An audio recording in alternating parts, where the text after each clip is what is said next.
komunikasi yang tepat dan komunikasi tidak tepat dalam kepemimpinan. Sebelumnya, apa sih itu pengertian dari komunikasi? Menurut James A. F. Stauner, komunikasi adalah suatu proses pada seseorang yang berusaha untuk memberikan pengertian dan informasi dengan cara menyampaikan pesan kepada orang lain. Lalu apa sih definisi dari komunikasi kepemimpinan itu sendiri? Definisi dari komunikasi kepemimpinan itu sendiri adalah sebagai inspirasi dan mendorong individu atau kelompok dengan berbagi informasi yang sistematis dan bermakna dengan menggunakan keterampilan komunikasi yang sangat baik.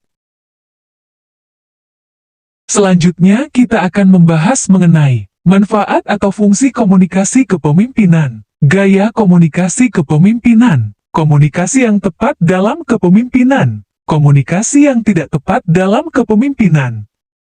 Selanjutnya, kita akan membahas tentang apa saja manfaat atau fungsi dari komunikasi kepemimpinan. 1. Meningkatkan informasi. Komunikasi kepemimpinan memiliki fungsi informatif yang artinya proses pertukaran informasi atau ide antara atasan dan bawahan harus terlaksana dengan baik bagi atasan. Komunikasi kepemimpinan dibutuhkan agar atasan mengetahui kondisi organisasi dan dapat menentukan kebijakan dalam organisasi bagi bawahan. Komunikasi kepemimpinan bermanfaat untuk memperoleh informasi seperti benefits yang didapat karyawan, izin cuti, jaminan sosial kesehatan, dan informasi lainnya. 2.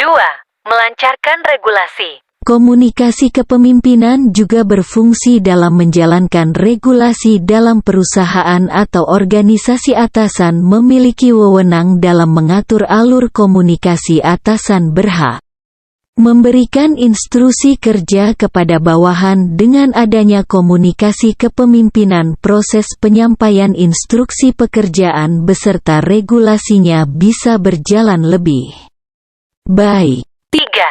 Meningkatkan fungsi persuasif. Salah satu fungsi komunikasi kepemimpinan adalah membuat pemimpin bisa memberikan pengaruh kepada bawahannya untuk mengikuti arahan pemimpin tersebut. Pemimpin yang baik harus memiliki kemampuan persuasif, karena dengan ini maka bawahannya bisa bekerja lebih baik dan tidak sekadar mengerjakan instruksi kerja atasan.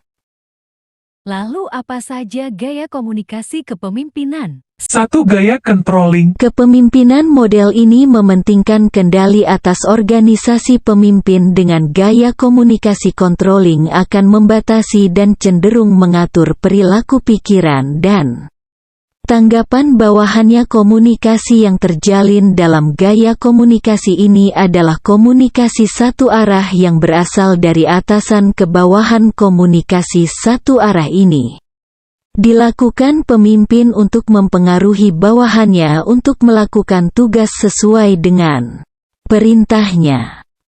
2. Gaya equalitarian. Gaya komunikasi kepemimpinan jenis ini mengedepankan aspek kesamaan dalam komunikasi. Komunikasi kepemimpinan jenis ini melakukan penyebaran informasi atau ide dengan arus dua arah, baik dari atasan ke bawahan maupun sebaliknya. Komunikasi kepemimpinan jenis ini dilakukan secara terbuka, yang berarti setiap anggota organisasi berhak mengemukakan pendapat. Pemimpin akan memberikan ruang bagi bawahannya untuk memberikan pendapat terhadap pengambilan keputusan organisasi.